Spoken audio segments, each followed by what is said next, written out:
Okay, so it's been a little while since I uploaded anything. Any of you that actually watch my stuff are probably aware I'm almost daily uploading stuff. I'm constantly doing game demos and just other stuff. I want to show you guys the reason why I haven't been uploading anything. So, I had been collecting parts for a build for a while, a couple of months. And it was just random stuff. I didn't need a whole lot of stuff, but I needed a few things. And I didn't quite have the set of parts necessary to actually do the build. So this is a Corsair 1000D build. As you can see, this thing's a beast. But I was doing this build on a budget. I know those of you who know what a Corsair 1000D would say, how do you do a Corsair 1000D build on a budget? And I've done a few of these videos before where I have explained that the Seattle Craigslist OfferUp Facebook Marketplace market is really unlike anything else out there. You can get some pretty incredible deals. I'll go over some of the deals I got and exactly what it is that I built here. My previous machine that I have, so what this is not a gaming desktop. My gaming desktop is, can't see it, but it's over there. You certainly could game on it. It's got some gaming parts in it, but I've got a primary gaming desktop. I don't need my gaming desktop. Basically, all I do with it is game. When I'm not gaming, it's not being used, which might seem like a waste of a system, but because of. So, can you see? Yeah, so you can see. So, I've got all these monitors here. All of this stuff here and another one over there that you can't see is related to getting things done. So, video editing, the stuff I'm doing for the channel, largely stuff related to doing game demo, things like that. And what happens is all of the game demos that you see, they are captured with whatever this machine is. This is my new workstation, but whatever machine I'm using in this position captures video from my camera, my game systems, whatever, and whatever system is slotted into that position is like my main gaming system. So sometimes it'll be my own system, sometimes it'll be systems that I'm building to sell, but for that reason, I wanted a dedicated standalone workstation type machine, which I got the idea for that a couple of years ago. I realized I actually had a purpose for a second high-end machine. And so initially, I don't even remember. I think initially it was a 4th gen, maybe, because there's a surprisingly large amount of good 4th gen hardware on the market, and anyone who does this knows 4790K is one hell of a chip. It is still one hell of a chip. It will be one hell of a chip as long as it is useful. It'll probably be compatibility killed before it is no longer useful. It is one hell of a chip, and I built a system with that. And then darn it, something in my eye. Yeah, so I built that, and I think I used that for a few months, and then I realized I wanted more. I wanted to be able to do more with it. I wanted more expansion, particularly PCI Express capability, so adding cards, adding multiple. I originally bought one Elgato HD60 Pro, and then I realized I had uses for several of them, and then I realized I wanted to start being able to do some 4K game capture, so I added a 4K, so I've got two HD60 Pros and a 4K 60 Pro, and to have all of that plus at the time, I'm not doing it now, which this machine will go into that as well, but at the time I also had a RAID card running as well. So once you start adding all of that in, you really need a workstation platform to do that, at least to do it well. I was finding I was getting some kinds of weird glitches and stuff that I think were related to system resources when I was trying to run the Elgato, multiple Elgatos off of a just standard consumer grade platform. And so I actually had a buddy that I built a gaming system for who bought a bunch of parts, and he actually gifted me. He had a X99 build before that turned out to have a defective motherboard, but this was a couple years ago, back when an X99 chip was still of some kind of use as far as value is concerned. So I think back then it was a 5820K. I think it was worth maybe $200 at the time. Now, obviously, a 5820K is, I don't know, a $50 processor or something like that. But it's still a hell of a chip. If you can get a board for it, it's still a hell of a chip. But I managed to get my hands on a brand new Gigabyte X99 UD4, which ended up being the perfect board, which you can't see it, but it's over there as well.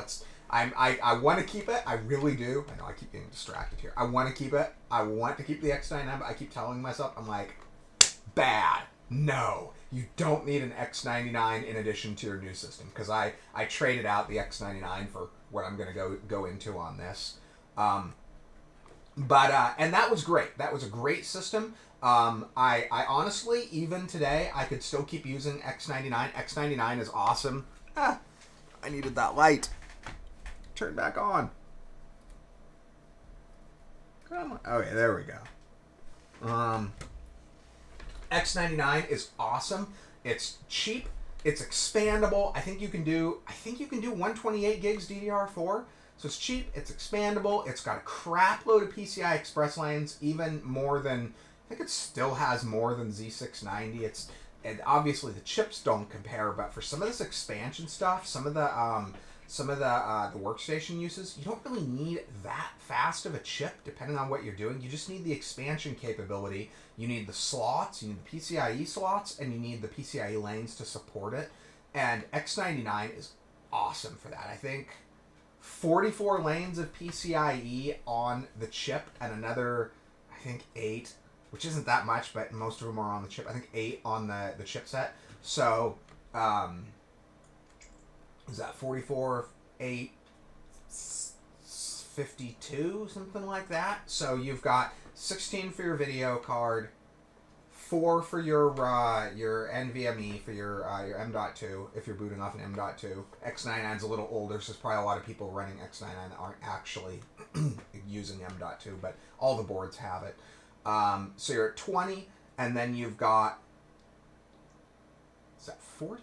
Oh, 50? 52. So you got like 32 more lanes of PCIe. So if you've got, like, let's say you've got a bunch of 4X devices that you're going to put in the other slots. So you've got 3 more. My Gigabyte X99 had 4. I'm looking at it right now. It's got 1, 2, 3, 4 X16 sized, although I'm guessing there's 2 X16 actual slots and then maybe 2 X8s there.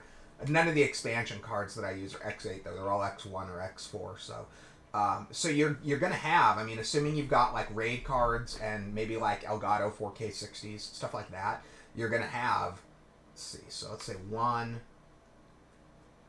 so 4, I mean, let's say your video card lets you do the 3 times 4, 12. So you've got enough PCIe lanes for almost anything. The only thing that you might do that would put you over would be like all of the slots filled with video cards, I guess. But even then, you'd probably still be fine. But it's a lot more expansion capability on either high-end desktop or workstation platforms.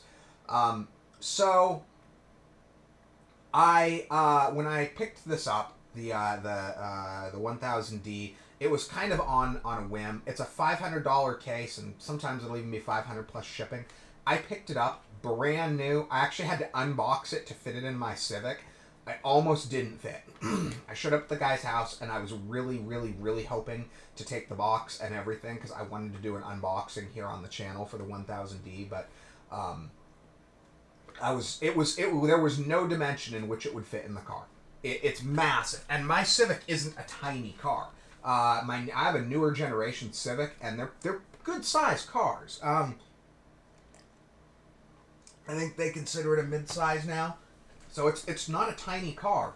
But I could not fit the box 1000D. Just look it up. Google boxed 1000D, and you could literally live in the box. You could put the box to one of these things under a bridge and live in the thing. I'm not kidding. It'd be like a small tent. And the side panels come packaged in their own boxes as well. So you've got it has to have enough space in the box. Like each of the side panels come in its own box, properly packaged and crap, like that thick themselves, 2 of them. So the box is like the case. So the case is that wide, and then you've got that much more. So the box is like the size of this. You can't see it. It's like the size of this glass thing, plus the height, and then the styrofoam on the top and bottom. It's the biggest box I'd ever seen. So maybe other than a refrigerator box. I think I even fit a mini fridge. This is bigger than a mini fridge. This box is larger than a mini fridge. So, but it was brand new. I did unbox it myself at the guy's location. It's just I wasn't able to take the box with me. So it was as good as a brand. It wasn't like I bought a used one that was devalued. It was brand new, which is awesome because it meant like a case like this, cleaning out a case like this would not have been fun. So it was as good as a new case because it new. So $500 for the case normally, and for $250. And then the other thing too is that as you can see some RGB in here, but there's not, like a lot of people do the 8 fans on the front because it's set up for 8 120s on the front, and I didn't do that. If I actually end up putting fans on the front, because I ended up using the 8 thing on the top for liquid cooler mounting, but if I end up doing front mounted RGB fans, it's going to be 3 140s on the front, which I don't like the 8 by 120 look. I don't think it's a clean look. I think it's a bad look. It's I think it's gaudy. I do. I think it's kind of gaudy. Maybe if you could do maybe 8 on the top if you bought the second thing. If you bought another bracket, maybe if you did 8 on top and 8 in the front and you wired it really well, it might look interesting, but honestly, I would have rather had 3 top, 3 front, to be honest. But I needed the full. I needed the 8 on the top to mount the radiators the way I wanted them in the positioning I wanted them. So, so this isn't a gaming desktop, like I said. So it didn't need large quantities of RGB. And on top of that, this is a temporary location. As soon as I'm done with this video, I'm gonna. This thing weighs 110 pounds. By the way, I weighed it 110 pounds. So getting it back off of this myself is going to be a little bit of a challenge without destroying it. But I'm going to take the side panels back off, so it'll weigh. I think the side panels are like 10 or 15 pounds combined for the 2 of them. So the place this is going is down there underneath my desk. So it's not going to be it's not going to be a big. It's not going to be visual. You're not going to see it much. Once it's, I didn't buy it for the visual.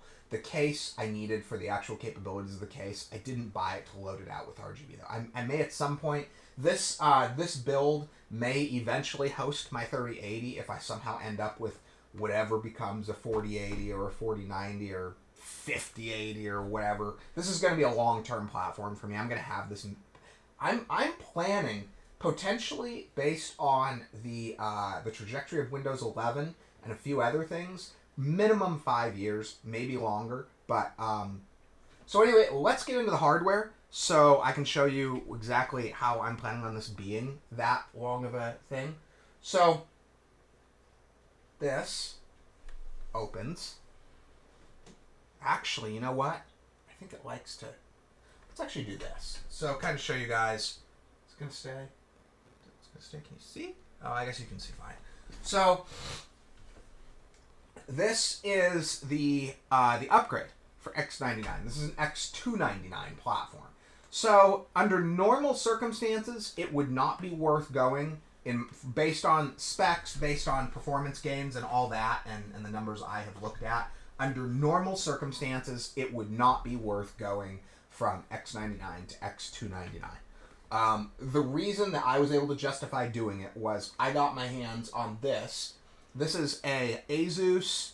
You can't really see what makes it cool in the video, but this is an ASUS WS X299 Sage motherboard. This setup has 7 full-length PCIe slots. I don't know how many are actually 16, but like I said, most of my cards, other than the video card, are going to be X8, or not even X8, X4. So I really just need the physical slots, like physically have the slots there to make it work. And this has a 10-core, 20-thread i9 9800 or 9820X in it. And part of the reason I was able to justify this was that I got it for a really good deal. I paid $400 for the board and the chip, and that's the board alone. When I looked on eBay, $300 for slightly damaged units, but typically $400 to $500 was the normal going range for these boards, even pre-owned. I think they were going even more brand new. I think new in the box they were going like $650 to $700, which actually when I looked it up, this board actually is still under warranty from ASUS. So in my opinion, it might as well be brand new. So $400 for basically a $400 board and a $300 chip. I really, and that's a good deal. That's what the chips normally go for. When you look at eBay and you look at the average low end of going prices with shipping and everything, the chips are about $300 and the boards are worth about $400. So I got the board chip combo for about the price that you would normally pay for one or the other.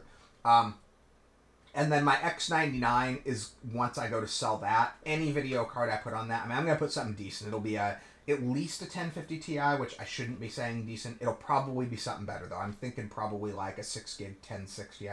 I've got a nice Strix 6 gig 1060, so the proper card for the build. And that system will be worth $700-800. So that'll basically pay for this. So we've got a MSI Seahawk X 1080 Ti in here. The reason I go with this card, so I've got two of them. I've got a 1080 Ti, an ASUS 1080 Ti Strix, and I've got the MSI Seahawk X. The reason I've been using the MSI Seahawk X is because I like expansion in this build, and the Seahawk X is a true 2-slot card, whereas the Strix is a 2.5. The cooler hangs over, so you lose, I believe you lose 3 slots on the Strix, whereas I only lose 2 slots with the Seahawk X. And for this type of build, I like I said, it's not a showpiece build. That wasn't the purpose, but on a big case like this, I would rather have the case as filled out as possible. So it's got all these liquid coolers in here. I think that one's the video card. The video card has a 120. So then I've also got 64 gigs of RAM. You can kind of tell on the video.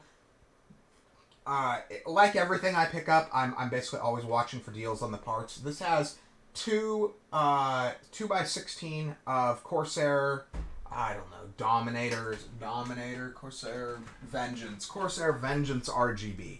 So it's got 2x16 Corsair Vengeance RGB, and then 2x16 G-Skill Trident Z Neo, I think is what they call that stuff. Trident Z Neo. And they're the same speed RAM. I think they're basically identical kits. They're just, one is the Corsair version and one is the Trident, or the who the heck? G-Skill mixed, right? I would like to have 2 matching kits. I don't really care. I think I like the cleaner look of the Corsair versus kind of slightly busier look of the Trident Z, but I'd rather have matching of either. I don't really care which, but that's how it worked out.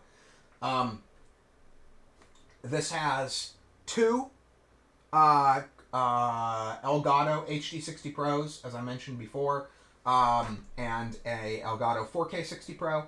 The 4K 60 Pro is my capture card for gaming. So when I'm doing my own gaming machine, when I'm doing systems, whether I'm doing, because the 4K 60 Pro has more flexibility. You can do basically anything with it. You can do 4K capture, you can do 2K capture, you can do 1080 capture, you can do 1080 high frame rate capture, 2K, I think high frame rate capture. It's got all the different options, so it gives me more flexibility on that. And then one of the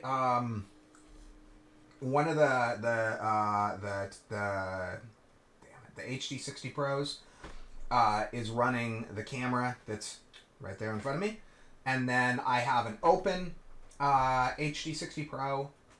Maybe I'll use it for a second camera at some point. Whatever, I've got it, so I used it. I actually had a fourth one, but somehow that thing turned up dead in the process of building this machine. I don't really know how I killed it. I think I may have been having issues with that card before, but it's definitely toast now.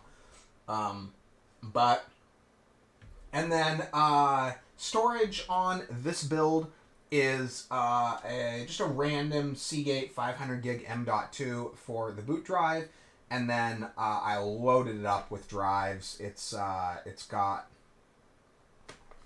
two 1 terabyte SSDs, just standard SATAs. I think one's a Samsung 860 Pro, and then I think one is a Micron C600, something like that.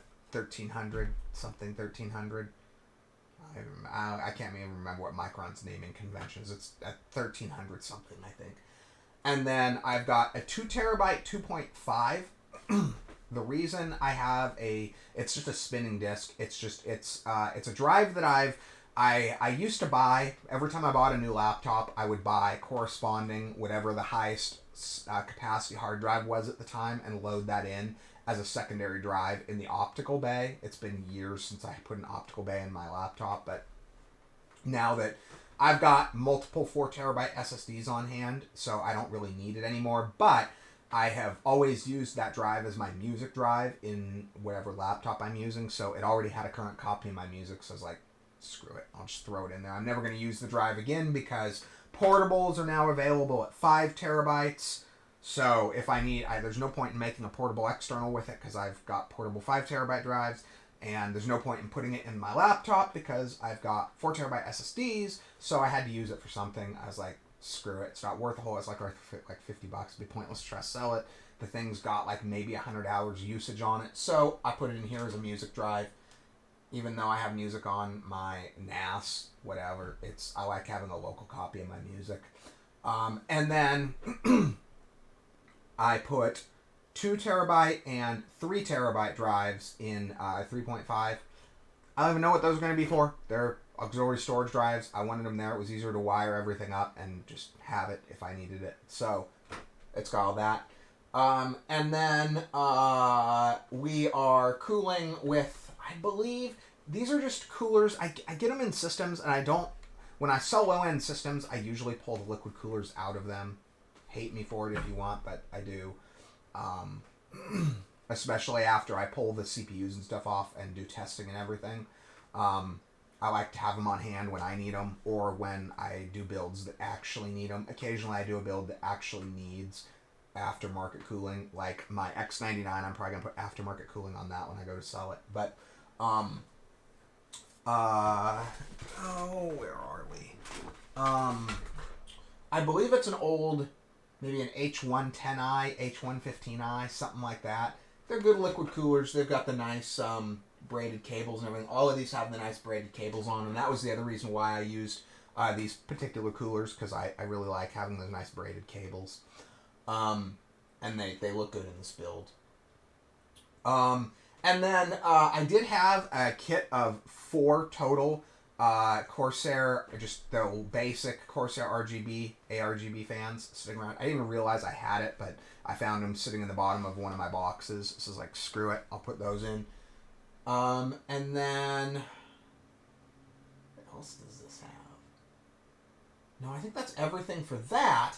And then, as those of you who are familiar with the 1000V are aware, this will take a second mini ITX system. So, I have a bunch of these on hand, a source that provides me with custom built mini ITX i7 6700 machines. They're the board, chip, and RAM, and that's basically all I needed. I've got like 10 of them on hand, so I was like, screw it. I've already got the parts to do it, so I'll do it. So that's an i7 6700, 8 gigs of RAM with a 500 gig M.2. It's so this is my network attached storage device. It's not networked yet. Right now, it's just running as my Plex server. I will set it up networked eventually. The build itself is done, but I haven't done any of the software configuration, so I still have a lot of work to do with this. But 4x4 terabyte running in RAID 0 for 16 terabytes, which apparently my media collection is smaller than some. I've got I think I've got 6 terabytes of actual media on there. I'm not a huge stickler on quality in most cases. Most of it's 1080 quality stuff. TV shows, I think I have like 8,000 mid-grade quality TV shows. And a lot of it's older stuff too that's kind of harder to find. So, you know, some of the older Star Trek stuff, some of the older Stargate stuff, South Park, things like that. Stuff that you don't really need in the highest quality. And then I have 4x4, and then I have a single 5, which is going to be basically just a central storage hub for whatever I want to put on it. Software install packages, my personal files, music. I think I have a copy of my music on that as well. Pictures, that kind of stuff. And that'll all be networked once it's done. But for now, it's running as just my dedicated Plex server, and the storage is local and being used by Plex. But like I said, it'll eventually be networked to all of the machines. I haven't had time to do it yet. This project took me all week to do because I have basically, by the time I'm done with doing all my preparations for work for the following day, taking a shower when I get home, all that kind of stuff, I have like 2.5 hours, maybe 3.5 on a good day of usable time. And something like this is just such a time-consuming project. It took me all week to get it done by the time I picked everything up. So this is what I have been working on. You will start seeing game demo stuff going up again in the next couple of days once I get this all configured and I'm able to start doing that again. So let's do a little bit of more of a tour here. I'm going to pull this off. So these side panels come off. They are enormous side panels. They're the biggest side panels I've ever seen. I thought my C700P had big side panels, but this thing is next level. So one of the other things I did with this, let's see if I can do it without damaging anything here.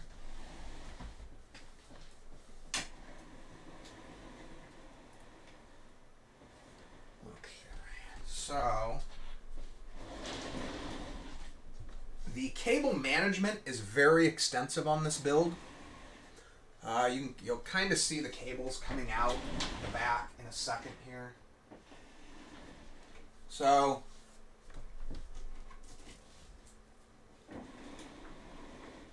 I wanted this to be movable. Let's see if I can get this in a... let's just do this.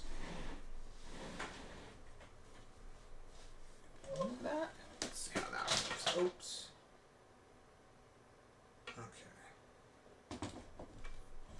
See if I can see how well this works. I'm not really set up for the way I'm trying to do this here. Okay, so the way I did this,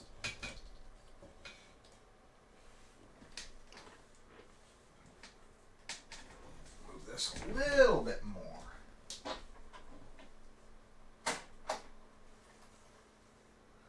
So there are so many cables on this, but I wanted everything to be movable. Oh, wow, those are coming out really bright on the camera. So what I did was, the cables are all basically permanently attached. Everything's set up, and then I've got this massive cable bundle coming out of it, which seems a little bit odd, but the reason for that, so this is the cable bundle. This is the way I do my cable management now. The reason I do this is, as you can see, I've got like, I think the total length is like, the cables themselves I think are all like 25 foot or longer, but the usable length coming out from under my desk is, I think, 10 or 15 feet. I think it's 15 feet. And so this lets me do stuff like pull the build all the way out like you see here. So pull my camera out. See how long that is? My chair's kind of in the way here.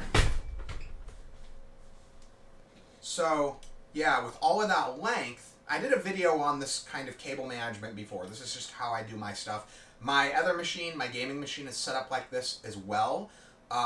It's just, it's not quite as long because, unfortunately, high refresh rate monitors do not respond well to really long DisplayPort cables, which is really unfortunate because otherwise I'd have another smaller but similar length bundle to this so that my gaming desktop could go anywhere. But unfortunately, I can only get like 5 feet on that one, but whatever. And then, for those of you who've never seen this before, this again. This is going to be a pain getting this back on the floor once I'm done. I was worried last night that my legs on my table were gonna, or that the supports on the table would, they're welded. I was worried this thing would fracture them and come flying onto my bed. Okay, so,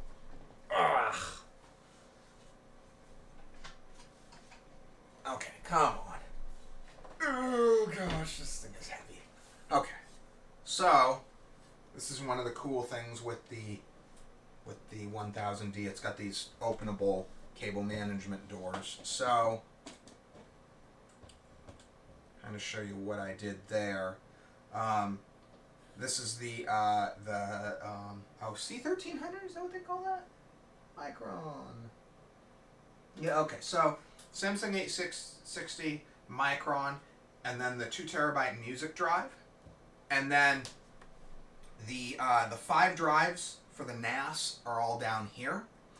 The controllers for the RGB stuff that is in the machine are right here.